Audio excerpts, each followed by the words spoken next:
Hi students, welcome back to first code YouTube channel. आज operating system के इस video में हम लोग पढ़ेंगे डुअल मोड ऑपरेशन के बारे में, जिसमें हम लोग जानेंगे कि ऑपरेटिंग सिस्टम जैसे अभी तक हमने थ्योरेटिकली समझा है, आखिर इसका डुअल नेचर क्या होता है, इसका क्या कॉन्सेप्ट है, जैसा आपको डायग्राम दिख रहा है सामने स्क्रीन पे, और आखिर क्या जरूरत है इसकी, है ना, क्यों हम यूज करें डुअल मोड ऑपरेटिंग सिस्टम। तो वीडियो को स्टार्ट करने से पहले मैं आप लोगों को बताना चाहता हूं कि हमारे channel first code let's begin पे ऑपरेटिंग सिस्टम का कंप्लीट कोर्स चल रहा है स्टूडेंट, और प्लेलिस्ट का लिंक नीचे डिस्क्रिप्शन में दिया गया है। तो यदि आपने अभी तक प्लेलिस्ट को चेकआउट नहीं किया है तो नीचे दिए गए लिंक पे क्लिक कीजिए और इस प्लेलिस्ट को सेव कर लीजिए, बुकमार्क कर लीजिए, चैनल को सब्सक्राइब कर लीजिए, ताकि आपको जो वीडियो मिले वो सीक्वेंस में मिले, सारे वीडियो आप लोग सीक्वेंस में देखिए। तो चलिए हम लोग वीडियो को स्टार्ट करते हैं। इस डायग्राम को समझने से पहले स्टूडेंट हम लोग थोड़ा सा समझेंगे ऑपरेटिंग सिस्टम के ऑपरेशंस के बारे में। मींस ऑपरेटिंग सिस्टम कैसे किसी टास्क को परफॉर्म करता है, ठीक है। तो थोड़ा सा मैं आप लोगों को बताऊंगा यहाँ पे ऑपरेटिंग सिस्टम ऑपरेशंस, टॉपिक दे देता हूं मैं, ऑपरेटिंग सिस्टम ऑपरेशंस। मेरी हैंड राइटिंग थोड़ी खराब है स्टूडेंट, तो मैं ऐसा समझ रहा हूं आप लोग मैनेज कर लीजिएगा, ठीक है। तो अगर हम किसी भी ऑपरेटिंग सिस्टम की बात करें, या खास करके अगर हम मॉडर्न ऑपरेटिंग सिस्टम्स की बात करें, जो मॉडर्न ऑपरेटिंग सिस्टम है लाइक विंडोज 11, विंडोज 10 है ना, विंडोज एक्सपी, विस्टा, ये सारे जो ऑपरेटिंग सिस्टम है ये इंटरप्ट ड्रिवन ऑपरेटिंग सिस्टम है। क्या है ये सारे हैं interrupt driven, okay, interrupt driven operating system. Now अब ये इंटरप्ट ड्रिवन क्या होता है?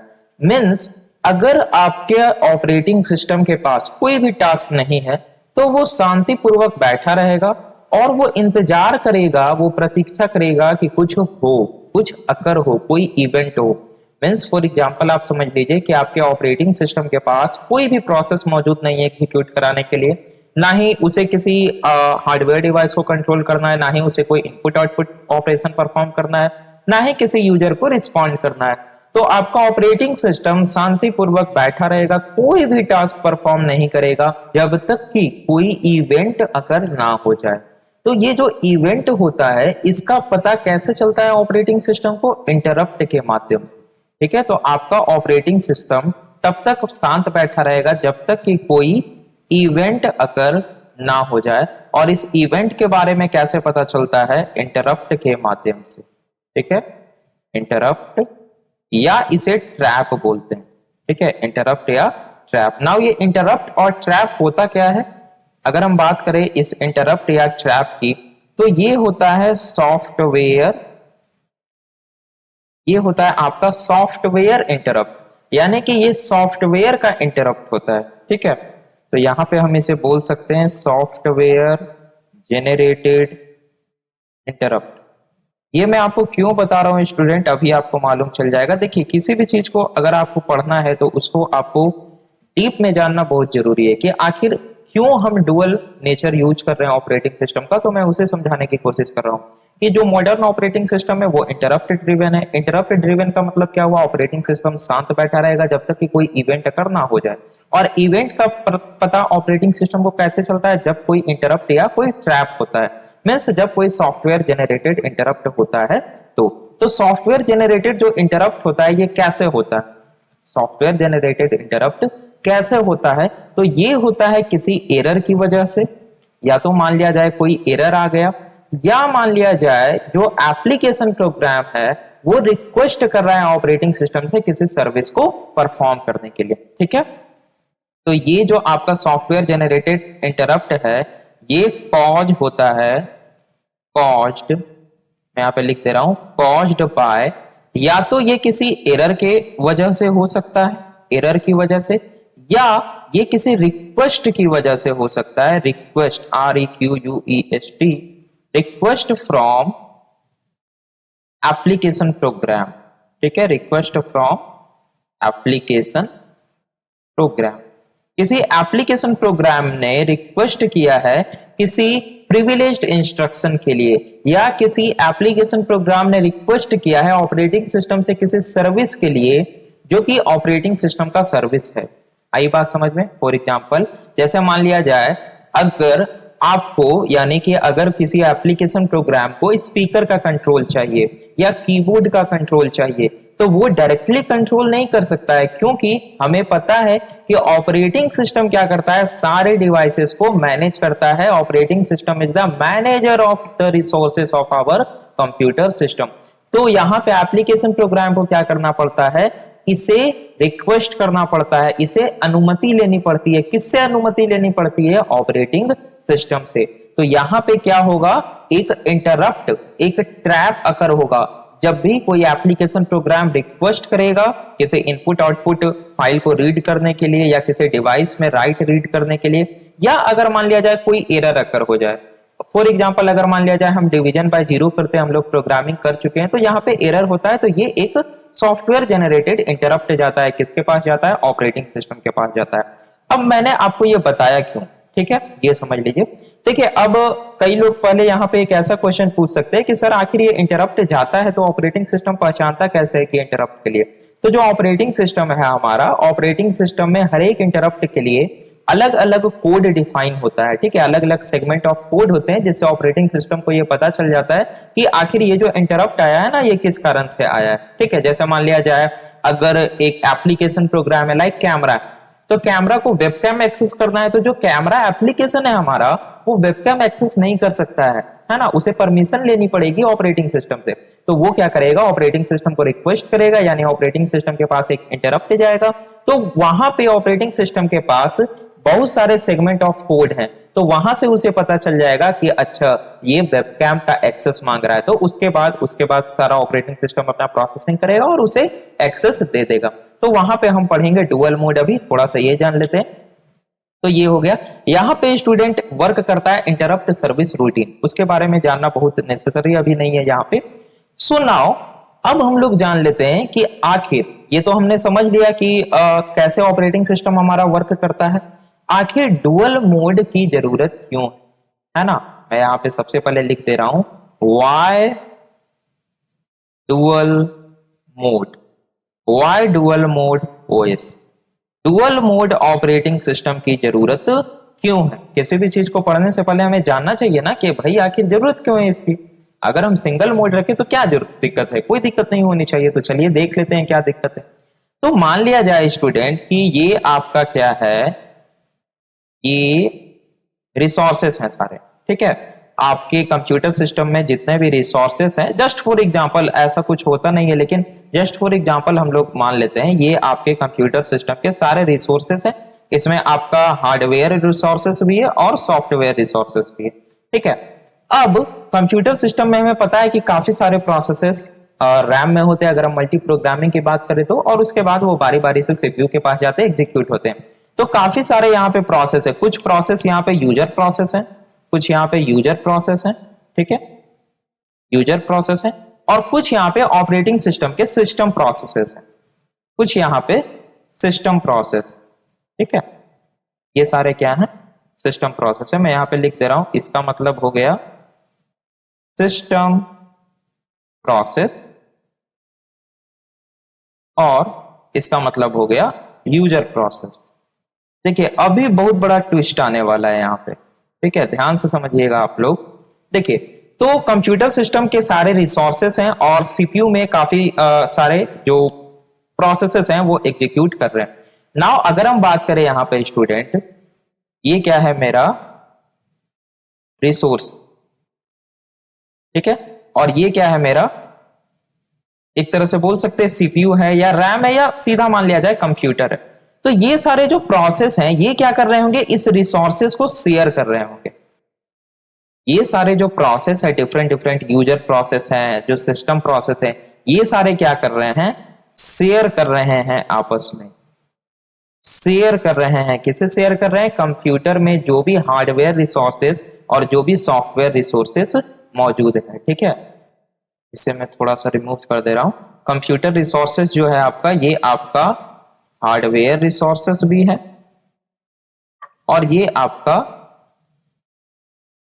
हार्डवेयर रिसोर्सेस या सॉफ्टवेयर रिसोर्सेस, सॉफ्टवेयर रिसोर्सेस। तो देखिए जो यूजर प्रोसेस और जो सिस्टम प्रोसेस है, ये सारे क्या कर रहे हैं, कंप्यूटर के रिसोर्सेस को शेयर कर रहे हैं। और यहां पे मैं बात कर रहा हूं सिंगल मोड की। अगर मैं बात करूं किसकी, सिंगल मोड ऑपरेटिंग सिस्टम की, तो ये क्या है, एक सिंगल मोड ओएस है। तो सिंगल मोड ओएस में क्या होगा कि सारे यूजर के प्रोसेस, सारे सिस्टम के प्रोसेस, यानी जो यूजर एप्लीकेशन के प्रोसेस है और जो ऑपरेटिंग सिस्टम के प्रोसेस हैं, वो सारे कॉमनली क्या कर रहे हैं, जो हमारा सिस्टम का रिसोर्स है उसको शेयर कर रहे हैं। नाउ यहां पे प्रॉब्लम क्या हो सकता है कि अगर मान लिया जाए, ध्यान से एकदम समझना है, अगर मान लिया जाए हमारा किसी यूजर के प्रोसेस में, किसी यूजर प्रोसेस में कोई एरर आ जाता है, कोई फॉल्ट आ जाता है, तो चूंकि ये सारे प्रोसेसेस रिसोर्सेस को शेयर कर रहे हैं, तो मे बी या माइट बी ऐसा चांस हो सकता है कि इसकी वजह से दूसरे प्रोसेस पे इफेक्ट आ जाए। फिर से मेरी बात को ध्यान से समझिएगा, चूंकि जो सारे यूजर के प्रोसेस है, जो सारे सिस्टम के प्रोसेस हैं, वो कंप्यूटर रिसोर्सेज को, जो हमारा हार्डवेयर, जो हमारा सॉफ्टवेयर रिसोर्सेज है, इसको कॉमनली शेयर कर रहे हैं। तो अगर एक यूजर के प्रोसेस में कोई एरर आता है, तो इट माइट बी, यह चांस है कि दूसरा प्रोसेस अफेक्ट हो सकता है इससे, है ना। क्या मान लिया जाए, ये तो रही यूजर प्रोसेस की बात, अगर कोई हम यूजर प्रोसेस, मान लिया जाए ये यूजर प्रोसेस 1 है, अगर यूजर प्रोसेस 1 कोई इनफाइनाइट लूप में फंस जाता है, तो यहां पे ऐसा भी चांस हो सकता है कि ये किसी सिस्टम प्रोसेस को ही क्या कर दे, हॉल्ट कर दे, या किसी सिस्टम प्रोसेस को रोक दे, या ऐसा भी चांस हो सकता है कि ये किसी दूसरे प्रोसेस के, फॉर एग्जांपल मैं यहां पे बता दे रहा हूं आपको, अगर मान लिया जाए कोई यूजर का प्रोसेस है, कोई यूजर का प्रोसेस है जिसमें एरर, ठीक है, तो ये क्या कर सकता है, ये चेंज कर सकता है, चेंज कर सकता है डेटा ऑफ अदर प्रोसेस, दूसरे प्रोसेसेस के डेटा को ये चेंज कर सकता है, या दूसरे प्रोसेस को भी क्या कर सकता है, अफेक्ट कर सकता है, अफेक्ट कर सकता है अदर प्रोसेसेस को। ओके, किसी प्रोसेस के डेटा को चेंज कर सकता है, किसी प्रोसेस को अफेक्ट कर सकता है, या ये पूरे के पूरे ऑपरेटिंग सिस्टम को भी क्या कर सकता है, स्वाइप कर सकता है ना, पूरे के पूरे ऑपरेटिंग सिस्टम को ही ये एक तरह से बोले तो हटा सकता है। तो इट कैन अफेक्ट,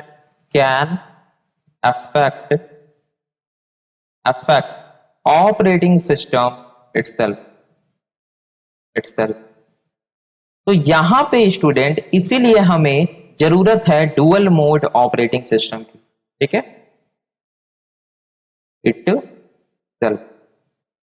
तो अगर किसी एक यूजर प्रोसेस में कहीं पे एरर आता है, तो वो क्या कर सकता है, it can change other processes, ये दूसरे प्रोसेस के डेटा को चेंज कर सकता है, ये दूसरे प्रोसेस को अफेक्ट कर सकता है, और ये ऑपरेटिंग सिस्टम को भी अफेक्ट कर सकता है, जिससे यहां पे काफी ज्यादा समस्या हो जाएगी। क्यों समस्या हो जाएगी कि ठीक है, मान लिया जाए एक यूजर में, अगर एक यूजर के प्रोसेस में समस्या है, तो वो यूजर प्रोसेस हॉल्ट होगा, यो यूजर प्रोसेस क्या होगा, अब नॉर्मली टर्मिनेट हो जाएगा। लेकिन ये कर क्या रहा है, ये दूसरे यूजर प्रोसेस को भी अफेक्ट कर दे रहा है, और ये तो छोड़िए, ये ऑपरेटिंग सिस्टम तक को अफेक्ट कर सकता है। क्यों भैया, क्योंकि सारे एक ही हार्डवेयर रिसोर्सेज को शेयर कर रहे हैं, कॉमनली शेयर कर रहे हैं, और ऑपरेटिंग सिस्टम को पता ही नहीं है यहाँ पे जो अंडरलाइंग ऑपरेटिंग सिस्टम है, बीच में ऑपरेटिंग सिस्टम होता है ना, यहाँ पे बीच में क्या होता है, ओएस होता है।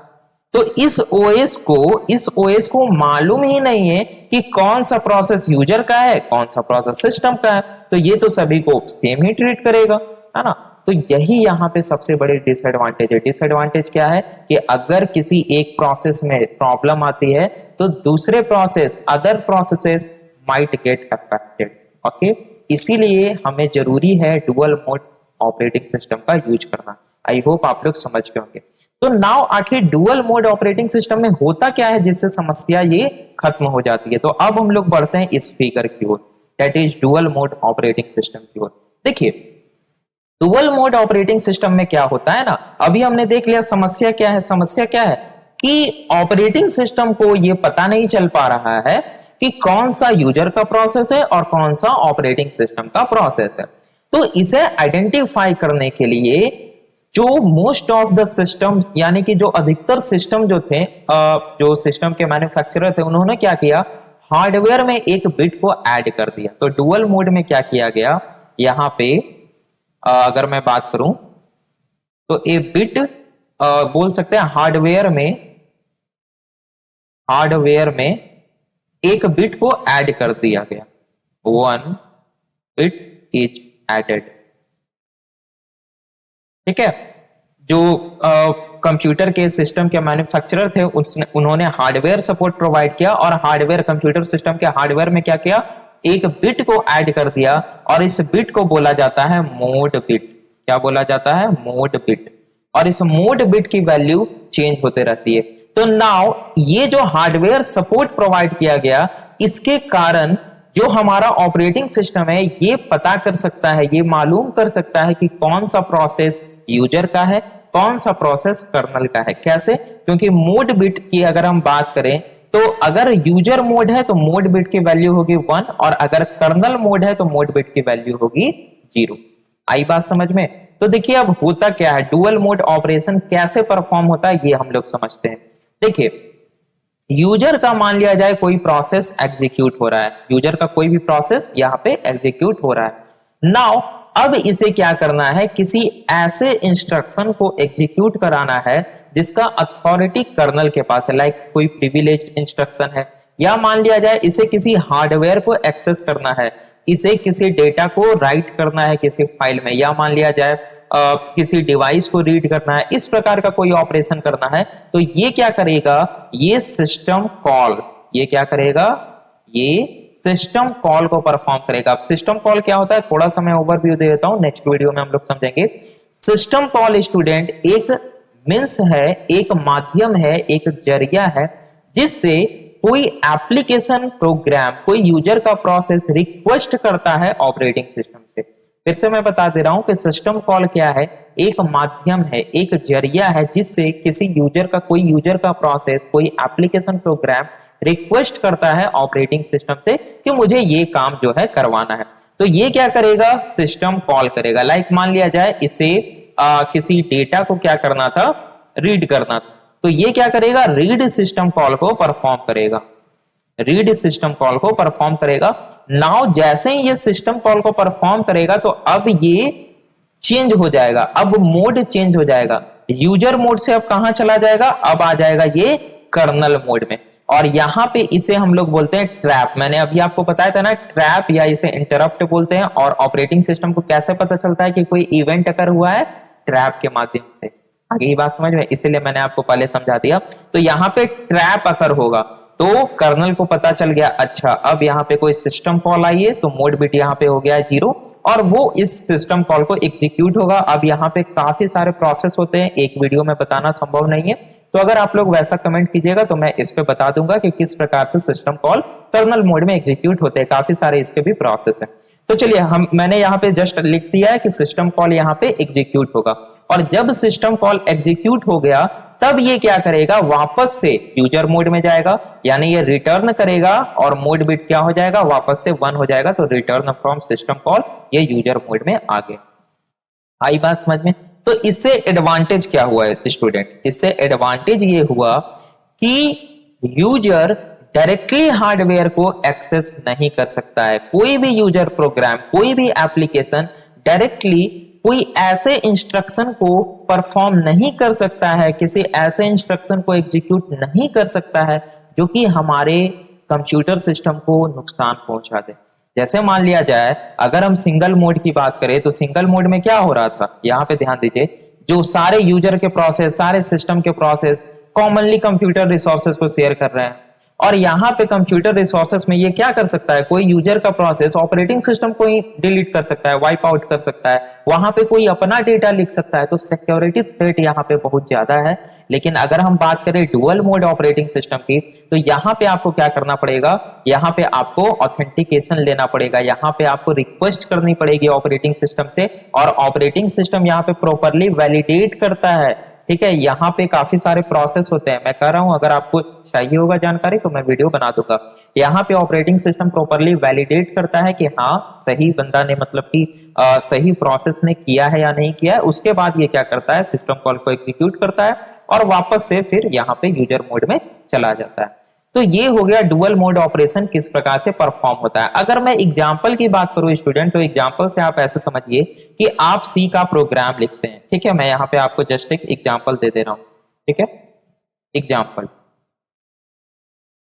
यहां पे आप सी का कोई प्रोग्राम लिखें, सी का प्रोग्राम। सी का प्रोग्राम में क्या होता है, हैश हैश कुछ इस प्रकार से और काफी सारे ऐसे स्टेटमेंट होते हैं। यहां पे आपको याद है आप लिखते हैं स्कैनएफ या आप लिखते हैं प्रिंटएफ, याद होगा आप सभी लोगों को, है ना। आप लिखते हैं स्कैनएफ, आप लिखते हैं प्रिंटएफ। तो जब आप स्कैनएफ लिखते हैं तो आपकी एक्सपेक्टेशन क्या होती है कि हमें क्या करना है, डेटा को रीड करना है। तो जब डेटा को आप रीड कीजिएगा तो आपको इनपुट डिवाइस का क्या चाहिए होगा, आपको इनपुट डिवाइस का कंट्रोल चाहिए होगा, है ना। यूजर कैसे डेटा एंटर करेगा, किसी न किसी इनपुट डिवाइस से, लाइक कीबोर्ड से कॉमनली करता है। तो यहां पे आपने तो लिखा है स्कैनएफ, और ये सी का प्रोग्राम आप कहां लिखिएगा, किसी ना किसी टेक्स्ट एडिटर में लिखिएगा या किसी ना किसी एप्लीकेशन प्रोग्राम इंटरफेस में लिखिएगा। तो मैं यहाँ पे सिंपली किसी एप्लीकेशन का नेम ना लिख के एपीआई लिख दे रहा हूं, किसी एपीआई में आप लिखिएगा। तो यहां पे जब आपने लिखा स्कैनएफ, तो जब ये प्रोग्राम एग्जीक्यूट हो रहा होगा, एकदम ध्यान से समझना है, तो ये स्कैनएफ, ये जो पूरा का पूरा सी प्रोग्राम हो गया, ये क्या हो गया, यूजर का प्रोसेस, ये अब एग्जीक्यूट होना स्टार्ट हुआ। यहां पे आया स्कैनएफ, तो इस यूजर के प्रोसेस को क्या करना है भैया, इनपुट डिवाइस को कंट्रोल करना है। तब ये क्या करेगा, ये इंटरप्ट भेजेगा, ये ट्रैप भेजेगा, रिक्वेस्ट करेगा कर्नल को कि भैया मुझे इस इनपुट डिवाइस को कंट्रोल करना है। तो यहां पे आएगा सिस्टम कॉल एग्जीक्यूट होगा, कर्नल मोड में आएगा, कर्नल मोड में वो क्या करेगा, कंट्रोल कर लेगा और वापस से उसके बाद चला जाएगा यूजर मोड में। नाउ आया प्रिंटएफ। अब प्रिंटएफ का मतलब क्या हुआ कि इस यूजर प्रोसेस को क्या चाहिए, प्रिंट करना है मॉनिटर पे। तो यानी जो आउटपुट डिवाइस है, जो मॉनिटर है हमारा, उसका क्या चाहिए, एक्सेस चाहिए, कंट्रोल चाहिए। तो ये डायरेक्टली कंट्रोल नहीं कर सकता है, ये क्या करेगा, ये सिस्टम कॉल करेगा। यानी कि अगर आप बात करें तो रीड का मतलब क्या हो गया, ये रीड का मतलब हो गया स्कैनएफ, यानी कि डेटा को रीड करना है। और अगर मैं बात करूं प्रिंटएफ जो लिखा हुआ है, अगर मैं सिस्टम कॉल की बात करूं तो सिस्टम कॉल क्या है, राइट, है ना, राइट, ये क्या है, प्रिंटएफ। और देखिए अलग अलग ऑपरेटिंग सिस्टम में अलग अलग जो है सिस्टम कॉल होता है थोड़ा बहुत, ठीक है। मैं कॉमनली लिख रहा हूं रीड और राइट। तो ये यहाँ पे प्रिंटएफ जब आया तो ये क्या करेगा, सिस्टम कॉल राइट को एग्जीक्यूट करेगा, ये कर्नल मोड में जाएगा, उसके बाद सिस्टम कॉल हमारा एग्जीक्यूट हो जाएगा, जो भी राइट करना होगा आपने राइट कर लिया, मॉनिटर स्क्रीन पे दिख गया, उसके बाद ये वापस से चला जाएगा यूजर मोड में। यानी कि सिंपल सी बात है कि जब भी एपीआई को किसी यूजर के प्रोसेस को किसी इनपुट आउटपुट डिवाइस को कंट्रोल करना रहेगा, किसी हार्डवेयर को कंट्रोल करना रहेगा, किसी प्रिविलेज्ड इंस्ट्रक्शन को एग्जीक्यूट कराना रहेगा, तो वो डायरेक्टली नहीं करा सकता है। वो जब भी होगा तो कर्नल मोड में होगा, और कर्नल मोड में जाने के लिए सिंगल एकमात्र तरीका है, एक ही जरिया है, एक ही उपाय है, वो है सिस्टम कॉल को परफॉर्म करना। विदाउट परफॉर्मिंग सिस्टम कॉल, आप विदाउट सिस्टम कॉल को परफॉर्म किए कर्नल मोड में जा ही नहीं सकते हैं, देयर इज नो वे, ठीक है। तो आपको सिस्टम कॉल करना है, उसके बाद आप कर्नल मोड में जाइएगा, आपको जो भी टास्क करना होगा आप कर लीजिएगा, और उसके बाद वापस से यूजर मोड में आ जाइएगा। मैंने बता दिया जो यूजर मोड है उसका बिट का वैल्यू 1 होता है, जो कर्नल मोड है उसका बिट का वैल्यू 0 होता है। तो आई होप आपको ये समझ में आया होगा कि आखिर यूजर मोड और कर्नल मोड क्या होता है, हम लोग ये यूज क्यों करते हैं, आखिर ये क्यों प्रोवाइड करता है। तो मैंने आपको 2-3 एग्जांपल दे दिए, फिर भी मैं बता दे रहा हूं। देखिए एक कंप्यूटर सिस्टम पे काफी सारे यूजर्स होते हैं, है ना, मल्टीपल यूजर। आजकल तो मल्टी प्रोग्रामिंग ऑपरेटिंग सिस्टम आ गया है ना, मल्टी यूजर भी है, काफी सारे यूजर।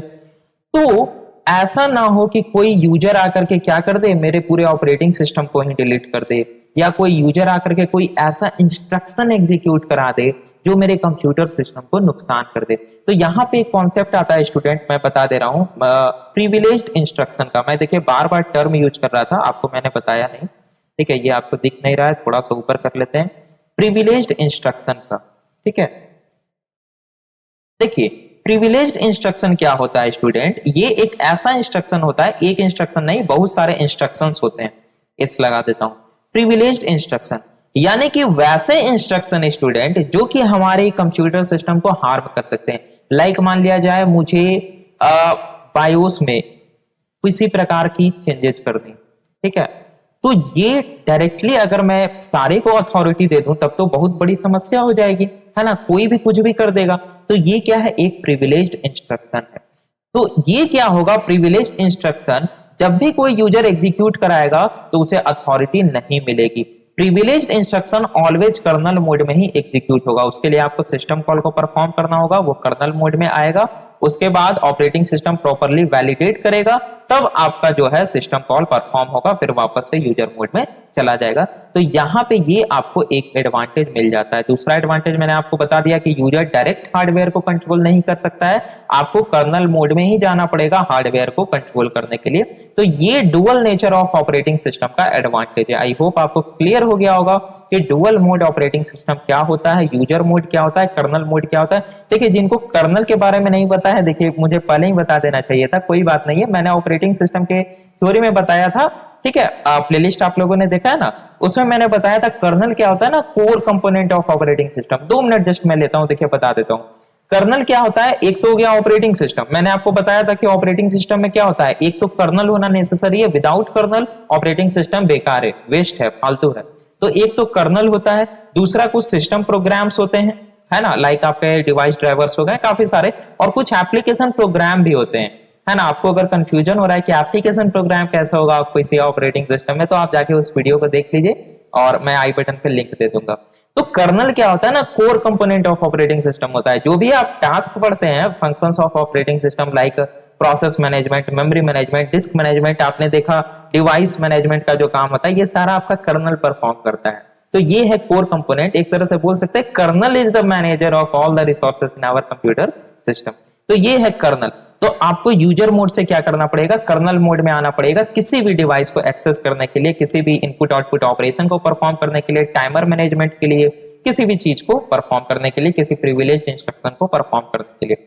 तो ये था स्टूडेंट आज का हमारा लेक्चर। आई होप आपको समझ में आ गया होगा। अगर आपको इस वीडियो से कुछ जानकारी मिली है, कुछ नया सीखने को मिला है, तो वीडियो को जरूर लाइक करें। अगर आपको कहीं पे भी कोई डाउट्स है, कोई समस्या है, तो आप नीचे कमेंट सेक्शन में जरूर भेजिए। ये जो नोट्स है प्रॉपर, हर एक वीडियो का नोट्स स्टूडेंट आपको डिस्क्रिप्शन में प्रोवाइड करा दिया जाता है, तो आप डिस्क्रिप्शन से जरूर डाउनलोड कर ले। और मैं आपको बता देना चाहता हूं कि ऑपरेटिंग सिस्टम का कंप्लीट कोर्स हमारे चैनल पे अवेलेबल है, तो आप सारे वीडियो को सीक्वेंस में देखें। तो मिलते हैं हम लोग अपने नेक्स्ट वीडियो में, जहां पे हम लोग डिस्कस करेंगे कि आखिर सिस्टम कॉल क्या होता है। यहाँ पे हम लोग थोड़ा सा जाने सिस्टम कॉल के बारे में, नेक्स्ट वीडियो में हम लोग डिटेल में डिस्कस करेंगे। Thanks for watching.